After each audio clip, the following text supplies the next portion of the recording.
ururka qaran ee haweenka Djibouti waa hay'ad aan dawli ahayn waxaa la aasaasay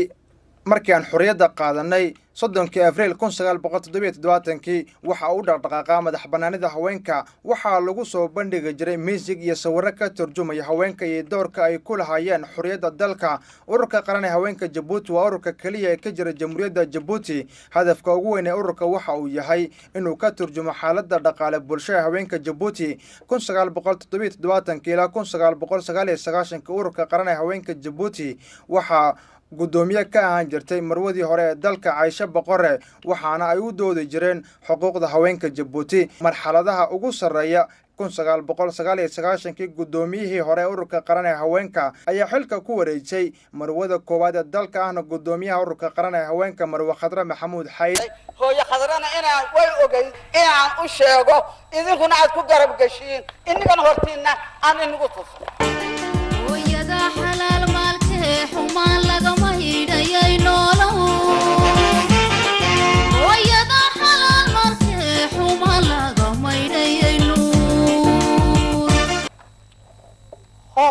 waxaan ku leenahay annagu kuma gudi karno abaal waxaanse ku leeyahay allaha ka abaal mariyo anigana hooyo waxaad igu ogaataa aniga oo ilaahay gargaar ka baryaya gargaar weydiisanaya oo ka baryaya inuu igu garab gala sidii aan u xoojin lahaa xilka culus ee maanta igu wareejisay ayaan إن شاء الله دلال كيسة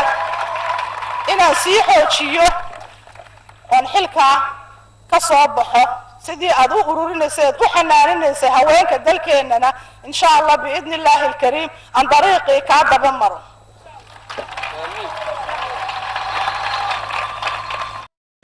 marwada koowaad ee madaxweynaha ahna gudoomiyaha ururka qaran ee haweenka Marwa Khadra Maxamuud Xayd ayaa bilowday ilaalinta dhaqanka iyo waliba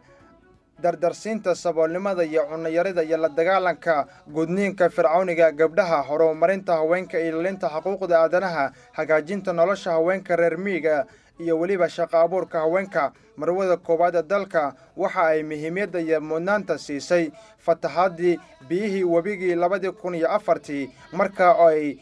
ugu baaqday inay haweenka ay isgarab istaagaan isla markaasina ay gargaaraan walaalahooda kale dhibkoo soo gaadhay. sidoo kale markii labaad waxay ugu baaqday inay midnimo iyo mudnaanta siiyaan 2007 abaartii ka dhacday dalka waxa ay ugu baaqday inay garab istaagaan walaalahooda dhiban ay soo gaadhay dhibto. waxa ay ururisay lacag iyo cunno.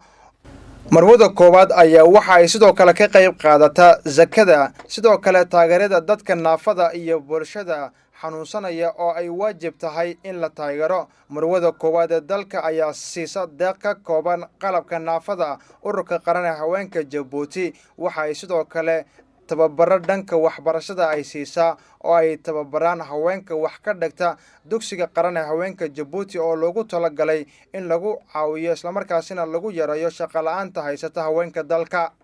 waxay soo booqdeen xarunta ururka qaran ee haweenka Djibouti marwooyin badan oo ka yimid dalalkan saaxiibka nahay. waxaa soo booqatay marwada koowaad ee dalka Itoobiya marwada koowaad ee dalka Rwanda sidoo kale waxaa soo booqatay marwada koowaad ee dalka Turkiga iyo sidoo kale marwada koowaad ee dalka Zanzibar oo dhammaantood booqasho ku yimid dalka.